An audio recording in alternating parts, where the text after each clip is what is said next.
नमस्कार दर्शक बंधु मु आज यही वीडियो रे आपण माननकु कहिबाकू जाउछि चूड़ा उपमा किपरि प्रस्तुत करंती। जदि आपण माने केही चैनल रे नुआ थांती चैनल को सब्सक्राइब करंतु एवं पाखरे आसुथिबा बेल आइकन टी ऊपर प्रेस करी पुनी ऑल नोटिफिकेशंस ऊपर क्लिक कर दियंतु। ताहेले एमिति जहा भी किछि नुआ नुआ रोसई संबंधी वीडियो अपलोड करबी सर्वप्रथमे आपण माने देखिबाकू पाई परिबे एवं चैनल को यथेष्ट मात्रा रे लाइक शेयर करने को मध्य भूलिबेनी। ताहेले चलंतु देखि नबा चूड़ा उपमा किपरि प्रस्तुत करंती एवं एथिपाई कौन कौन सामग्री प्रथमे नेबाकू हुए।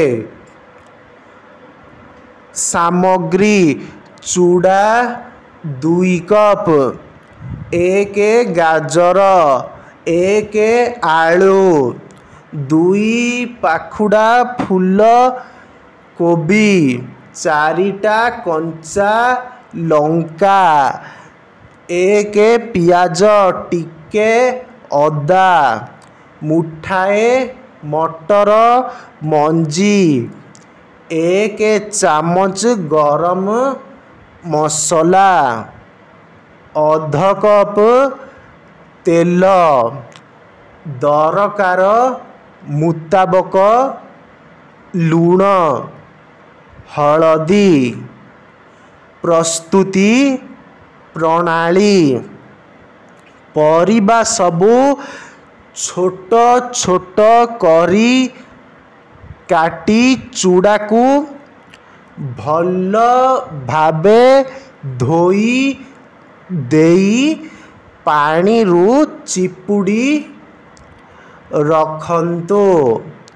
कड़ाई रे तेल देई परिबा सबू पकाई लूण हलदी देई गोलाई नेई कम नियारे ढांकुणी देई दियंतो। परिबा सिझी गले ढांकुणी खोली चूड़ा पकाई टिके भाजी दियंतु।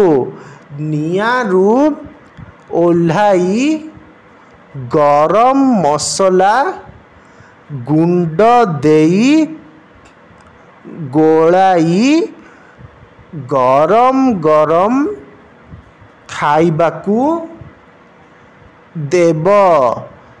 इच्छा हेले अंडा आमलेट करी छोट छोट काटी नेई चूड़ा